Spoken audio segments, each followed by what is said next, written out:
Un saludo, estimados alumnos. Bienvenidos a su clase de ética profesional correspondiente al día 9 de mayo de 2025. En esta oportunidad, estimados, vamos a continuar analizando el tema geopolítico.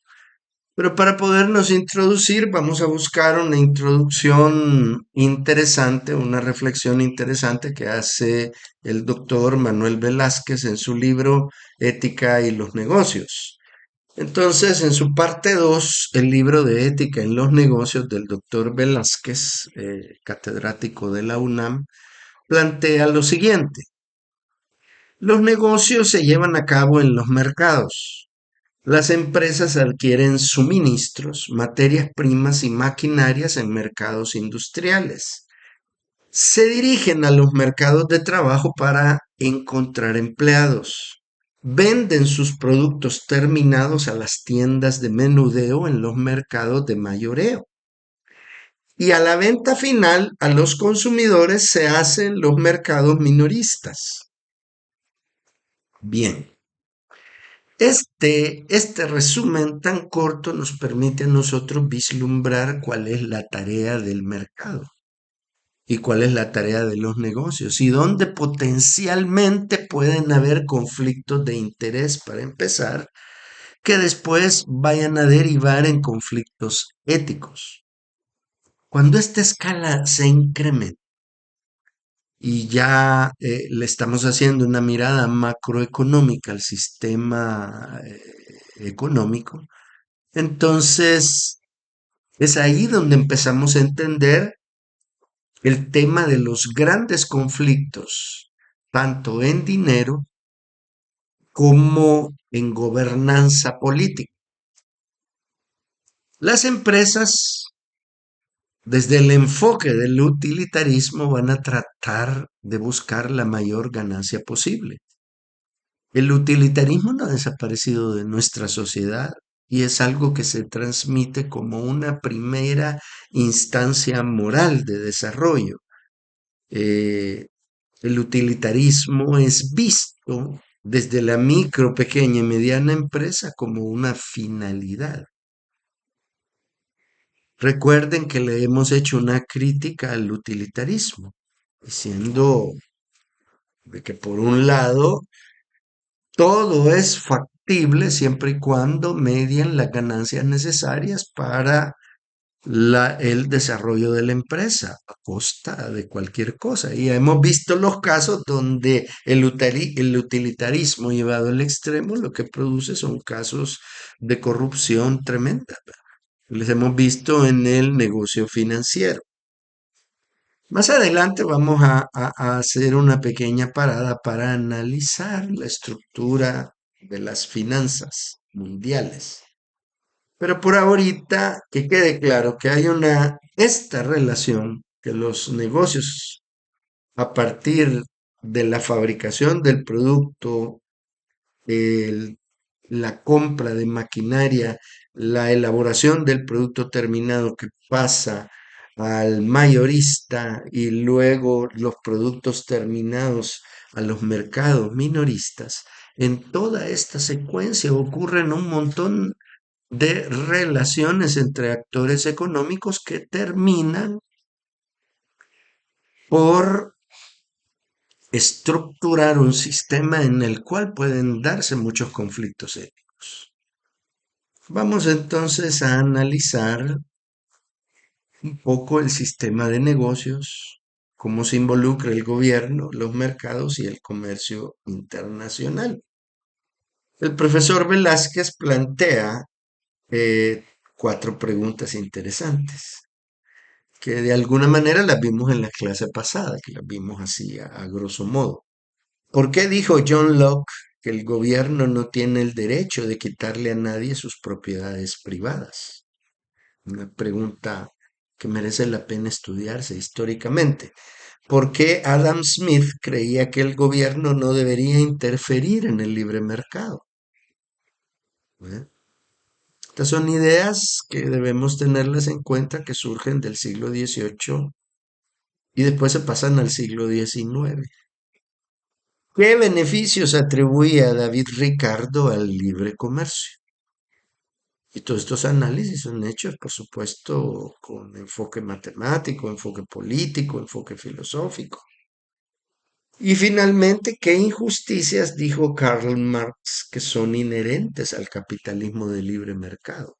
Entonces, por un lado tenemos a John Locke, Adam Smith y a David Ricardo como representantes de ese capitalismo inicial, con esa visión de ese sistema económico. Y recordemos que cuando se enuncia esta doctrina económica, se enuncia sin saber lo que va a pasar en el futuro, sin tener ni siquiera una idea de la evolución matemática o de los escenarios económicos posibles en los que se desarrollará en los siguientes 2 siglos. Vea cómo es el siglo XIX, el siglo XX. Y mucho menos cómo se está desarrollando en nuestros primeros 25 años del siglo XXI. Ya ha transcurrido un cuarto de siglo del siglo XXI. Y bueno, entonces estamos hablando de 225 años de capitalismo. Igualmente, la reflexión y la crítica que hace Karl Marx al sistema lo hace bajo las condiciones de entre 1800 y 1840. Primero, podríamos hablar aproximadamente los primeros 50 años del haberse enunciado la doctrina capitalista. Y se empezaban a ver los primeros resultados que analizamos en la clase pasada. Bien, con el tiempo de la revolución industrial, donde los derechos de los trabajadores estaban anulados, se pasa al siglo XX. de en- Entre desde la independencia de los Estados Unidos en 1776 hasta el año 1800, median 24 años. En 24 años, desde la independencia de Estados Unidos hasta 1800, Estados Unidos se empieza a perfilar como una potencia económica debido a sus exportaciones agrícolas y sobre todo a la explotación del acero. Y luego después, el problema que tiene con los pueblos originarios. Estados Unidos no era una potencia en 1800. ¿Quién era la potencia en ese tiempo? Era el Imperio Británico, que no solamente estaba reducido a la isla que era Gran Bretaña, sino que tenía intereses generalmente en Asia, en la India y en el sudeste asiático, ¿verdad? Todos estos países habrán de convertirse en potencias económicas en el siglo XX. Bien, pasa el siglo XX, llega al siglo XX y Estados Unidos comienza a desarrollar una industria armamentista. Suceden las 2 guerras mundiales en donde se desarrolla la industria armamentista. Y los economistas de entonces comienzan a darse cuenta de las posibilidades económicas de los Estados Unidos como potencia mundial. Y se dan cuenta que la industria que va a sacar adelante económicamente al país no solo debe limitarse al interior del país, sino que debe expandirse. Y en esa expansión, por supuesto que va a encontrar oposición. Y la teoría más avanzada para estudiar esas reglas de contradicción ha sido el enfoque filosófico del materialismo dialéctico. Aunque en los Estados Unidos lo veían desde la perspectiva capitalista, pero el materialismo dialéctico permite analizar el impacto que este crecimiento económico iba a tener en los países donde iba a llegar Estados Unidos. Bien, ahorita lo que estoy haciendo es un panorama histórico rapidísimo, ¿verdad? Eh, Ese deseo de convertirse en una potencia imperialista va con el declive de la gran potencia mundial que era el Imperio Británico. El Imperio Británico empieza a sufrir guerras de independencia. España, que durante 200 años, desde los 1500 del descubrimiento de América hasta fines del siglo XVIII, 1700, en esos 200 años, España había sido una potencia económica, pero que después, debido a un fenómeno desconocido que después recibió el nombre de la inflación, debido al saqueo del oro que hizo de todas las conquistas que hizo de América, que tenía un territorio vastísimo, España fue en declive. Porque España no se supo manejar ni financiera, ni política, ni administrativamente bien. Todo ese oro robado a las Indias pasó a manos de los holandeses. Los holandeses intentaron algunas aventuras expansionistas durante la decadencia española. Estamos hablando entre 1700, 1800, pero no fueron muy exitosas. Y las posesiones holandesas, bueno, en aquel tiempo se le llamaba Holanda, hoy se le llama Países Bajos, al país. Pues resulta que Holanda en esa época, pues se ve la más beneficiada del saqueo del oro por endeudamientos de la corona española.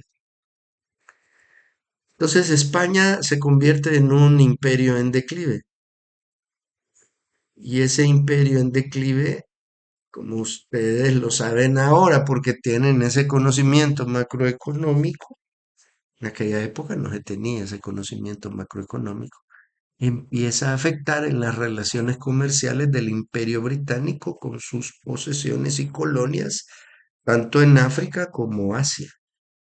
Inglaterra se quiso meter a América y de hecho lo hizo, entró a Estados Unidos, pero le duró poco el dominio por la vastísima extensión de Estados Unidos y la feroz resistencia de los pueblos originarios.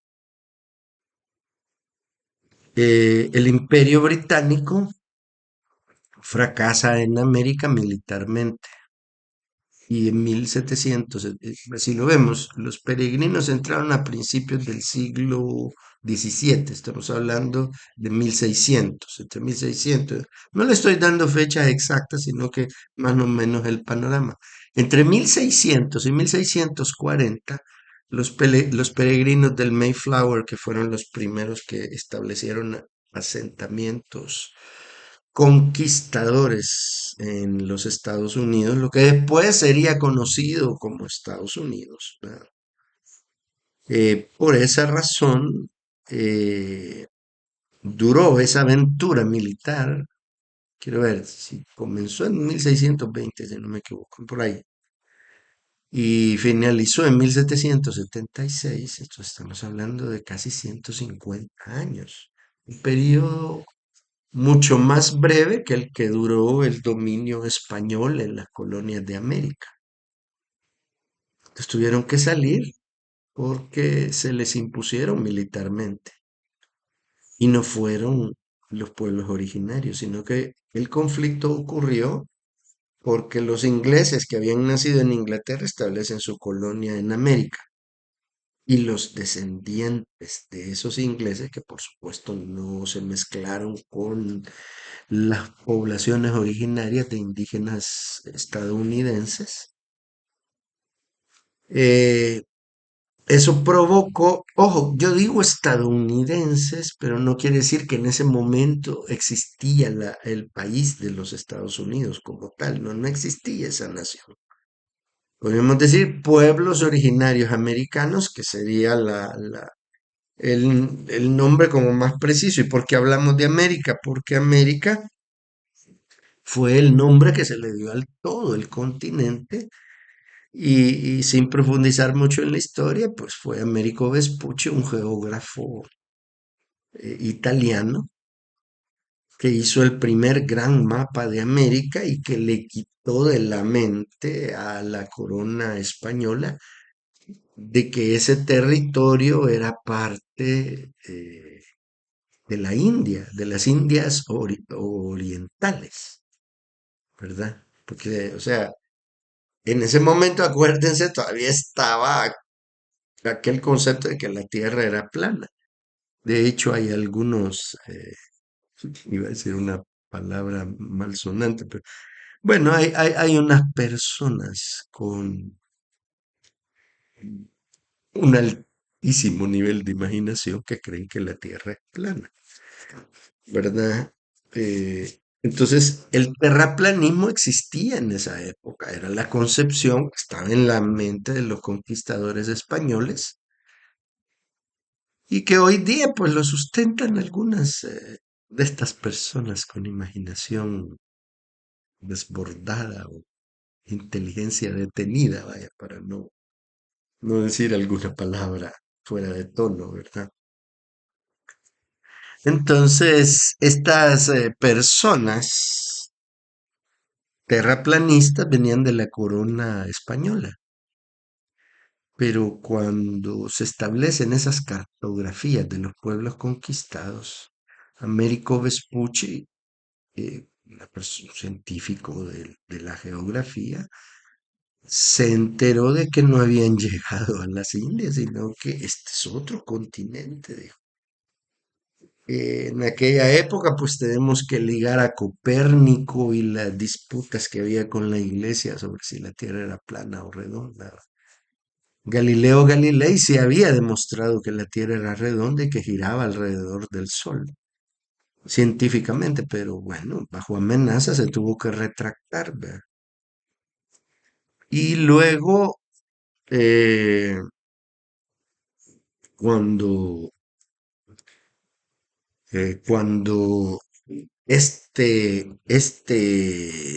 investigación de Américo Vespucci descubre que están en un nuevo continente, entonces que se desata aún más la fiebre de la conquista. Ya España envía contingentes a toda Sudamérica, a Centroamérica, a México y algunas partes de lo que hoy es el sur de los Estados Unidos. Esas partes fueron California, Nuevo México, Nevada, Arizona y hasta ahí. Pues, que eran prácticamente todas esas partes pertenecieron después al virreinato de la Nueva España, que así era conocido México, que consistía en el territorio que tiene México hoy, más esos territorios de Estados Unidos. Y luego, en la parte de América Central estaba la Capitanía General de Guatemala, que dependía del virreinato de la Nueva España, en México, ¿verdad? Y así fue una época inestable porque geográficamente se fueron reestructurando todos los territorios en términos geográficos. Luego, la otra historia que yo les quiero contar brevemente es que cuando los ingleses llegan a los Estados Unidos, no lo hacen solos, también entra Francia. Francia entra al sur de los Estados Unidos en Luisiana, a lo que hoy es conocido como Luisiana, ¿verdad? Por eso ustedes van a encontrar muchos nombres en el estado de Luisiana de origen francés, como Baton Rouge, ¿verdad? Los gringos le dicen Baton Rouge, no, es Baton Rouge, es francés, ¿verdad? Nouveau Orleans, Orleans era una famosa ciudad de Francia, ¿verdad? Y nou por nuevo, ¿no? Nouveau en francés y en inglés, que después las 13 colonias recuperan Nouveau Orleans, ¿verdad? Le llamaron New Orleans, y ya la pronunciación en inglés, pero su palabra original era esa. Entonces ustedes van a hallar Baton Rouge y un montón en Luisiana de origen francés. Mientras que la Florida se la estaban disputando los franceses y los españoles, pero los españoles logran apoderarse de la Florida, por eso hay muchos nombres en español en la Florida, ¿verdad?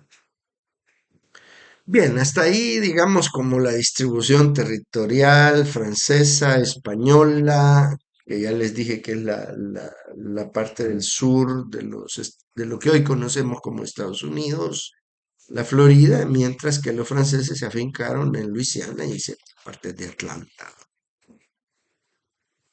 Mientras que Gran Bretaña estaba eh, en el oeste, en el este de los Estados Unidos, al noreste de los Estados Unidos, donde fundaron las 13 colonias famosas, al lugar donde llegaron, curiosamente llegaron primero los holandeses.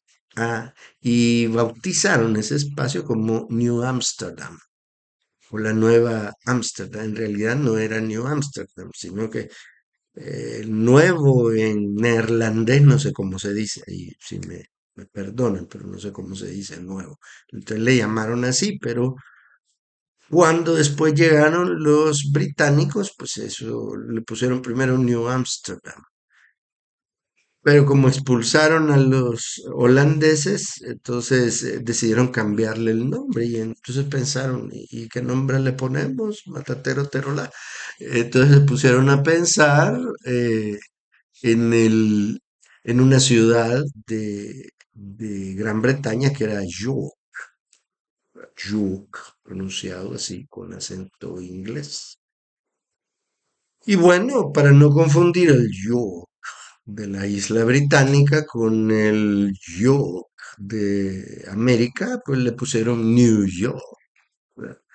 Y ahí pues está Nueva York y luego otras ciudades que también a veces se retomaban algunos nombres de ciudades británicas que no pasaban a América y algunos igualitos, ¿verdad? Entonces las 13 colonias, algunas de las cuales cuáles fueran, pues New York, el estado de New York, Pensilvania, eh, Mississippi, el, el estado de North Dakota, y si no me equivoco también Vermont, el estado de Vermont, Rhode Island y todos esos estados del este de los Estados Unidos. Pues esas 13 colonias combaten contra el ejército norteamericano y en 1776 declaran la independencia de los Estados Unidos, el famoso texto We the People of the United States, y le llamaron Estados Unidos, ¿verdad? Cuyo nombre pues se le atribuye en parte a Washington y creo que a Jefferson, ¿no? Ahorita no tengo mayor precisión de eso, pero es importante conocer un poquito, una pincelada de esta historia para entender qué putas toca Estados Unidos y cómo Estados Unidos se convirtió en lo que es ahora, porque eran 13 colonias. Y buena parte de la migración británica se trasladó al sur, de lo que hoy es Estados Unidos. En el sur habían otros asentamientos, expulsan a los franceses, se apoderan de Luisiana, de Atlanta, de Georgia y de todos esos del sur, de la Florida. Vea que provocó una guerra entre Estados Unidos y España, que eso lo vamos a ver después, ¿verdad? Entonces ya empieza la expansión estadounidense. Entonces, ¿cómo empieza la expansión estadounidense? A eso vamos a llegar. Y luego hago un corte de caja aquí y me paso al corte de 1980. Algo vimos, ¿verdad? Algo vimos al principio de esta clase sobre qué pasó con Estados Unidos en el siglo XX. Se mete en la Primera y Segunda Guerra Mundial y se da cuenta que la expansión nacional que ya tenía de sus territorios tenía que trasladarse a la expansión en Europa, en Asia en todo el mundo. Y en los años 80, eh, el sistema económico estadounidense, a raíz del éxito que tuvo el complejo militar industrial, que integró un montón de clústeres industriales, hizo que Estados Unidos se convirtiera pues en la gran potencia. Aparte de que en la Primera y Segunda Guerra Mundial Europa queda destruida. Gran Bretaña queda profundamente dañada, destruida en parte también porque tuvo guerra en su territorio, fue bombardeada por la aviación nazi. Y entonces el Imperio Británico quedó maltrecho económicamente. En los años inmediatamente después de la Segunda Guerra Mundial, de la rendición de Alemania, de las potencias del eje, de Japón, la bomba atómica y todo eso, provocó que Estados Unidos hiciese un movimiento económico muy importante. Con sus... Ya Estados Unidos a estas alturas sabía que el propósito fundamental estadounidense era convertirse en la primera potencia del mundo. De hecho, justo acabada la guerra, Estados Unidos ya lo era, porque Estados Unidos nunca tuvo una guerra en su propio patio. En términos, una guerra mundial, pues, pero ya vamos a ver que durante 1800 y buena parte del siglo XIX sí hubo guerra dentro de lo que fue después el territorio estadounidense. ¿Verdad? Ya lo vamos a ver eso, y vamos a dar una miradita.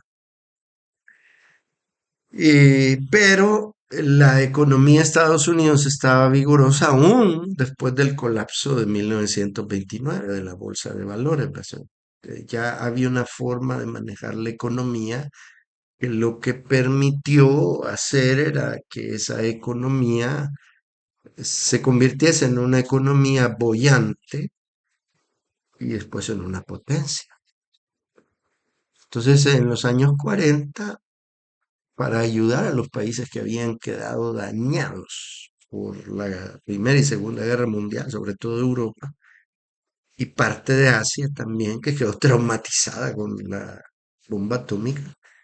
Estados Unidos, eh, a través de los acuerdos de Bretton Woods, impone el dólar estadounidense como moneda de transacción mundial. Al término de la guerra, al término de la presidencia de Harry Truman, entra a inicio de los años 50 el presidente Eisenhower. Y Eisenhower descubre dónde estaba el verdadero poder económico de los Estados Unidos. Ya lo vamos a ver. Y hace una advertencia sobre el expansivo y desproporcionado crecimiento del complejo industrial militar, que era, hoy modernamente son unas 8 empresas que manejan eso y que manejan negocios de millones de dólares con el crecimiento del armamentismo. Bien. Después, Estados Unidos involucrado en otras guerras mundiales por guerras expansionistas. En los años 80, vamos a dar un salto desde 1960 a los años 80, se da cuenta que había que expandir los negocios, había que expandir la industria y la exportación de productos y toda la tecnología estadounidense hacia otros países, porque el mercado estadounidense estaba totalmente saturado. Entonces, algunos economistas dan la sugerencia a Estados Unidos de que desarrolle un proceso de globalización económica a la par que avanzaban los sistemas de control a través de la tecnología, ¿verdad? La computación y todo eso. Entonces ese fenómeno se le llamó la globalización, que desde los 80 comienza con la expansión de grandes empresas que se convirtieron en multinacionales.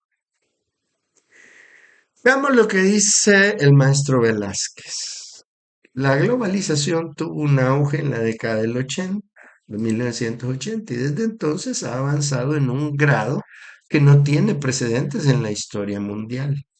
Ha vinculado a las naciones para que los bienes, los servicios, el capital y el conocimiento se desplacen cada vez más con más libertad entre ellas, gracias a los sistemas de transporte y comunicación que son menos costosos y más rápidos. Y estos flujos se facilitan por acuerdos de libre comercio e instituciones internacionales como la Organización Mundial del Comercio, la OMC y el Banco Mundial. Conforme las naciones abren sus fronteras al libre comercio, los negocios enfrentan muchos desafíos. En todos los países, diversas empresas e industrias enteras fueron aniquiladas. Y la palabra es hasta diplomática.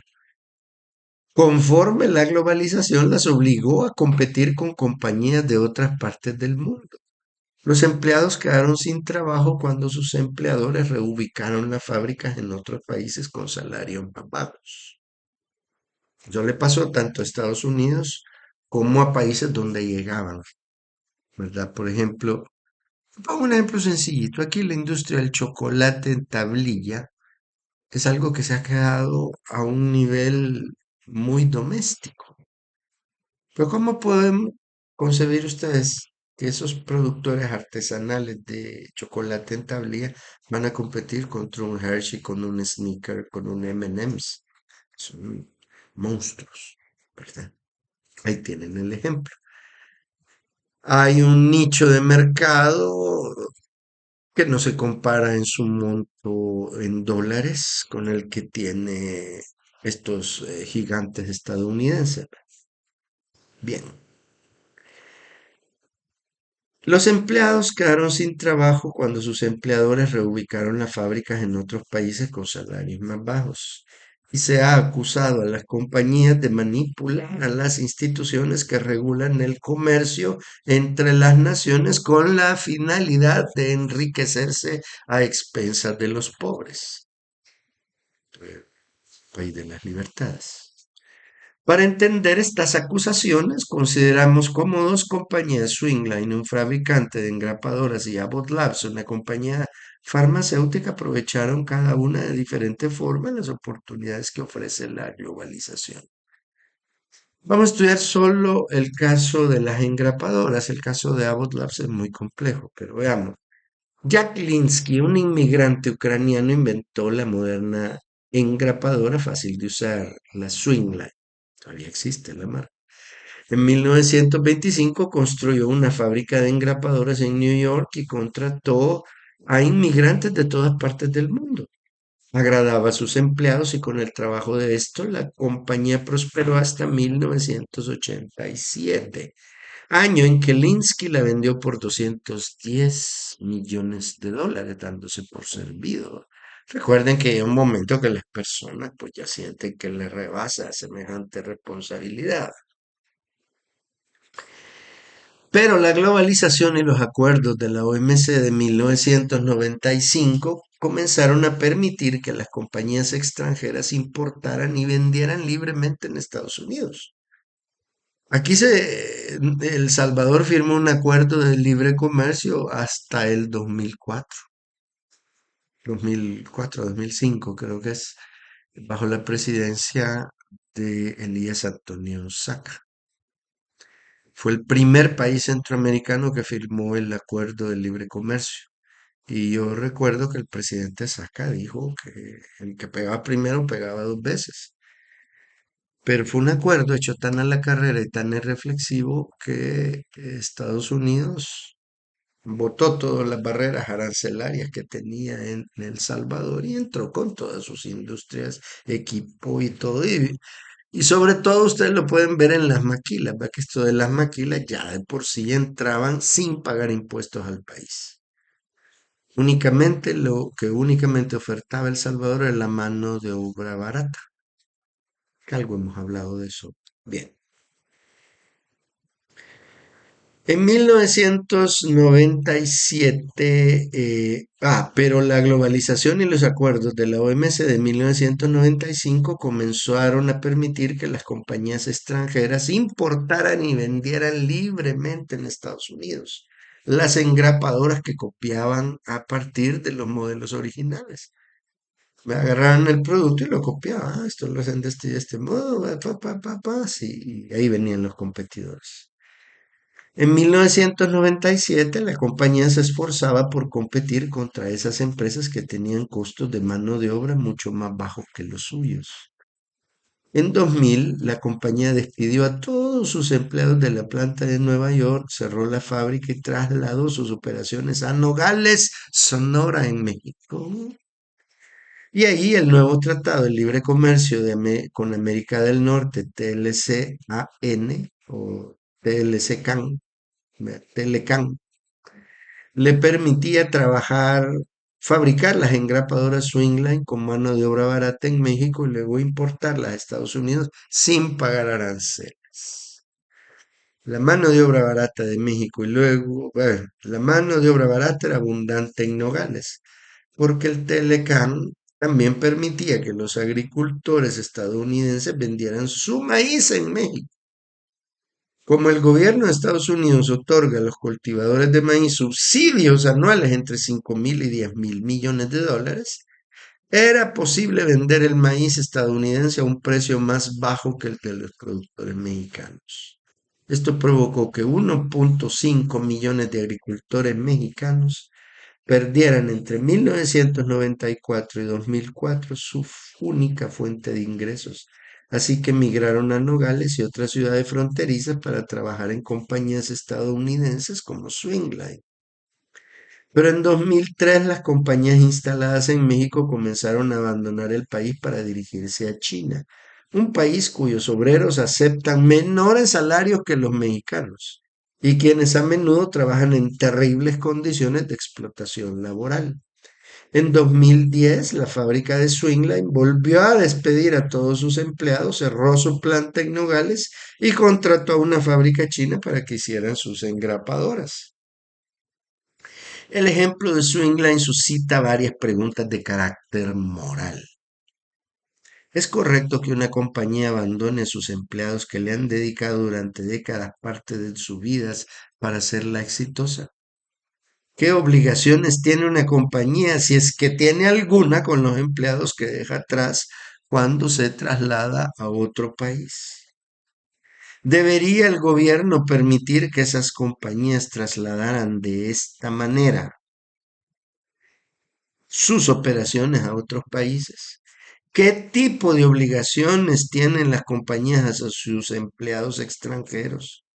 A medida que las empresas buscan mano de obra cada vez más barata, se generará una competencia por ver quién baja más los salarios, cuyo resultado será la reducción del nivel de vida de los empleados de todo el mundo. ¿Es bueno o malo para los países que entren en acuerdos de libre comercio que amenazan el sustento de la fuerza laboral? ¿El libre comercio por sí mismo es bueno o malo? Se ha criticado al libre comercio no solo por las repercusiones que ha tenido en la fuerza laboral, como los empleados de Swingline, sino también por el efecto que ha tenido en todas las personas, en especial aquellas que viven en los países pobres. Muchos críticos del libre comercio argumentan que los acuerdos y las instituciones internacionales benefician a las empresas multinacionales, pero perjudican a los pobres e indefensos del mundo. Bien, solo vamos a ver este caso de Swingline. El resultado de la globalización no es más que el resultado de la expansión económica estadounidense. Y el resultado de la expansión económica estadounidense solo puede explicarse a partir de las doctrinas que estuvieron a la raíz de la independencia de Estados Unidos y una serie de doctrinas políticas que se constituyeron a principios del siglo XIX, entre 1800 y 1840, y las circunstancias políticas que llevaron al crecimiento de Estados Unidos convertirse en primera potencia mundial. Por eso es explicable el asunto. Bien, pasemos entonces a explicarnos eso. Vamos a hacer el corte aquí ahorita y nos vamos de regreso a esto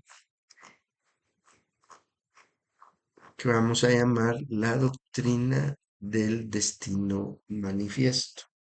Vamos a ampliar un poco, tomado de Wikipedia, que es un resumen muy, pero muy bueno, les diré, ¿verdad? Vamos a apartarnos un poquito de aquí, no sé, para que me vea un poquitín yo ahí, para que no se vea. No es porque yo me quiera ver, sino que, pues sí, pues para que no se vea.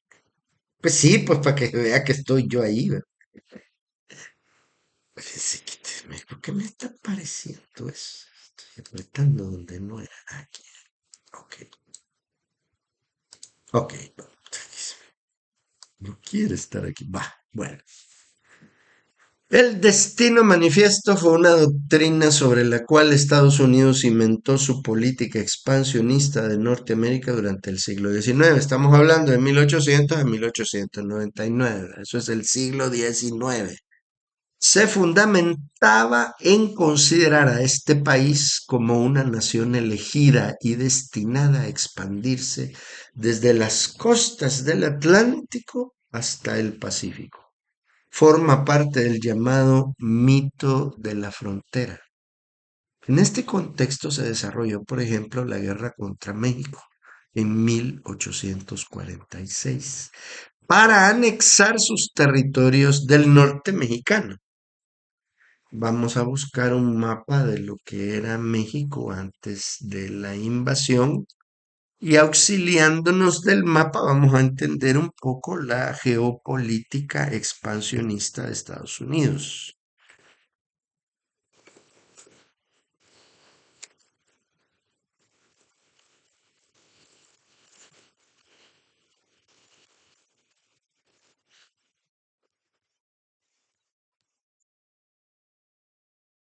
Aquí tenemos un mapa precioso. A ver, lo vamos a expandir ahí.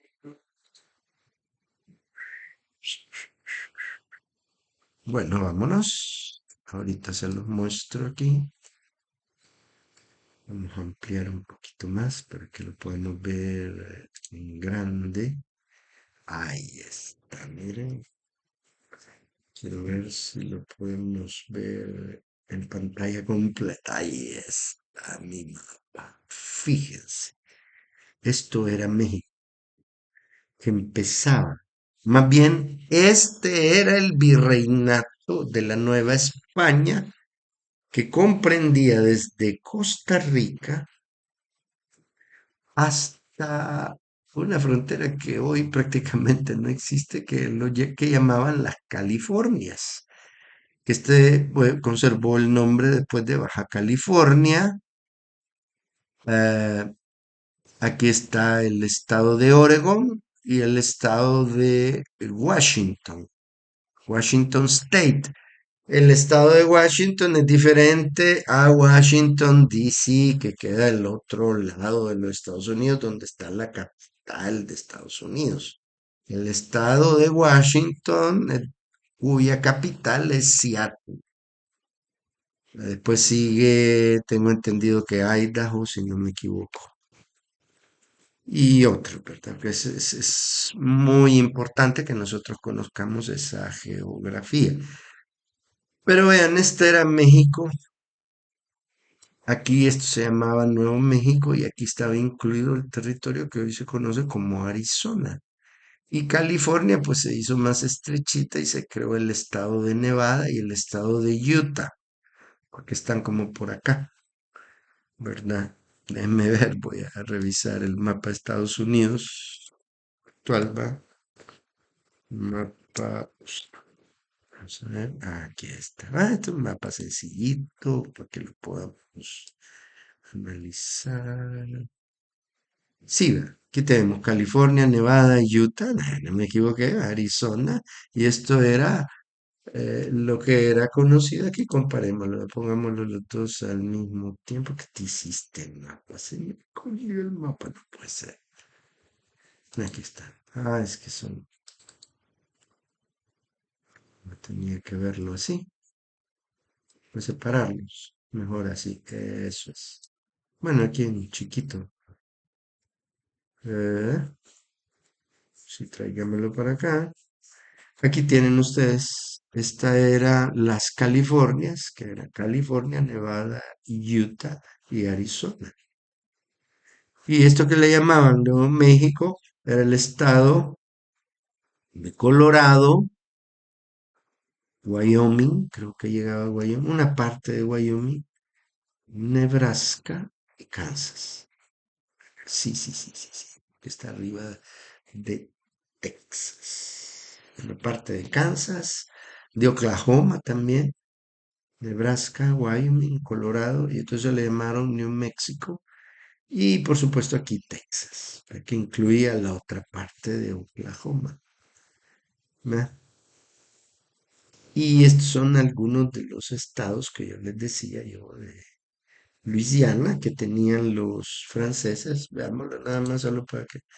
Esto era parte de Francia, Luisiana, Mississippi, Alabama, Georgia. Esto de la Florida que tenían los españoles. Y bueno, esto sí como para mostrar, y estos eran los estados de las 13 colonias, New Hampshire, Vermont, Massachusetts, Rhode Island, Connecticut, New Jersey, Delaware, Maryland, Washington, D.C. y Virginia Occidental. Estas eran las famosas colonias, ¿verdad? Ah, y falta incluir a Pensilvania, perdón, aquí está Pensilvania. Y Maine también, y Vermont, ahí tienen, esas eran las colonias ya independizadas del dominio británico. Y en 1800, y la Juana, 1821, bien, en la época que se independizan las Provincias Unidas de Centroamérica, que venían desde Chiapas hasta Costa Rica. A esto se le llamaba la Capitanía General de Guatemala y que incluía la Intendencia de San Salvador y la Intendencia de San Miguel. Eran dos intendencias. Y otra intendencia que se llamaba la Intendencia de Comayagüela, que incluía parte de Honduras. Aquí porque le han puesto los nombres, pero en esa época no existían los países centroamericanos como tales. De ahí estaba la Intendencia de Granada, eh, que no era Managua, sino que era Granada, y luego estaba Costa Rica, que en parte tenía resabios de un intento de conquista por parte de los ingleses en su lado atlántico, en su costa atlántica y así. Entonces vean ustedes, México probablemente comenzaba acá, porque el territorio en disputa con Guatemala, pero finalmente cuando se crea el ejército mexicano y se crea los Estados Unidos mexicanos como república, le quitan territorio a Guatemala y se toman la parte de Tapachula, el estado de Yucatán, y luego después todo esto era México, pero en la guerra contra los Estados Unidos prácticamente México pierde casi la mitad de su territorio, pierde la California, pierde lo que se llamaba Nuevo México y Texas, y todo eso pues se convirtió en el mapa del sur de los Estados Unidos, California, Arizona, Nuevo México, Texas y Oklahoma. Todo eso pertenecía a México, ¿verdad? Y en la guerra México pierde todo eso, ¿verdad? Bien, quiero ver cómo estamos de tiempo. Ya nos queda nada más un minuto. Solo les doy la introducción de la doctrina del destino manifiesto, ¿verdad? Entonces estamos explicando eso. En la guerra contra México en 1846 se anexan los territorios Texas, California, Nuevo México, Arizona, Nevada, Utah y Colorado. Y la guerra contra España para apoderarse en 1898 de Puerto Rico e invadir en Cuba y las Filipinas con la esperanza de colonizarlas, que esos eran territorios españoles. Se usa también para justificar otras adquisiciones territoriales. Los partidarios de esta ideología, porque el destino manifiesto es una ideología, la ideología estadounidense, creen que la expansión no solo es buena, sino también obvia, manifiesta. O sea, Estados Unidos ha nacido para conquistar, para ser un país conquistador y anexarse territorios. Y certera de la predestinación calvinista. Esta ideología podría resumirse en la frase por la autoridad divina o autoridad de Dios. Espérenme, tienen que verme decirlo esto con estilo. Por la autoridad divina y por la autoridad de Dios. Ya, esa es la doctrina del destino manifiesto. Por supuesto que es más extenso que esto. ¿Va? Y aquí nada más ya para cerrar el cuadro de John Gast, pintado en 1871, titulado El progreso estadounidense. Es una representación alegórica del destino manifiesto. En la escena, una mujer angelical, a veces identificada como Columbia, por eso ven ustedes Columbia Records, Columbia Pictures y otro montón de cosas de Columbia, es una personificación del siglo XIX de los Estados Unidos. Este era como la personificación metafórica de los Estados Unidos. Lleva la luz de la civilización hacia el oeste junto a los colonizadores. ¿Se han fijado qué estatua de mujer tiene una antorcha de luz en los Estados Unidos junto con un libro? La Estatua de la Libertad en New York, tendiendo líneas telegráficas y de ferrocarril mientras viaja. Ahí tiene. Los amerindios y animales salvajes huyen. Miren, huyen, que viene la civilización. ¿Y esto qué era? Lo salvaje. Huyen en la oscuridad hacia el incivilizado oeste. Bueno, lo dejamos aquí. La próxima clase, creo que ya la tendremos presencial. La próxima semana, mis estimados alumnos, no hay clase del lunes, permítame para darles la fecha correcta, del lunes 12 al viernes 16, ustedes están en exámenes. En el caso de ética profesional, se da por cerrado el examen el día martes 20. Si ya lo entregaron, pues hagan caso omiso de esto. El martes 20, pero no, no, no, no, no, no. El martes 13. Martes 13, día de mucha suerte.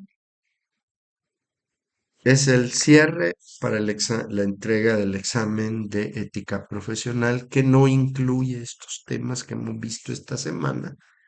¿Verdad? Usted ahí tienen su examen y ya está solo para desarrollar, ¿verdad? Aquí esta clase la estamos iniciando la tercera unidad. El martes 13 es su último día para entregar, pero si ya lo entregaron, por mí feliz, ¿verdad? Pero ustedes, a lo mejor, los exámenes que no tuvieron esta semana, pues los tendrán. Ustedes tenían 12 y 12, 14, 15 y 16. Son exámenes de otras materias, ¿verdad? Ok, mis estimados, muchas gracias por su atención. Bendiciones a todos. Y nos veremos aquí el día lunes 20, no, lunes 19 de mayo. Ahí sí, ya en la clase presencial, esperemos, vea, ojalá que se haya solucionado el problema de los chorros. Bendiciones a todos y pasen una feliz noche.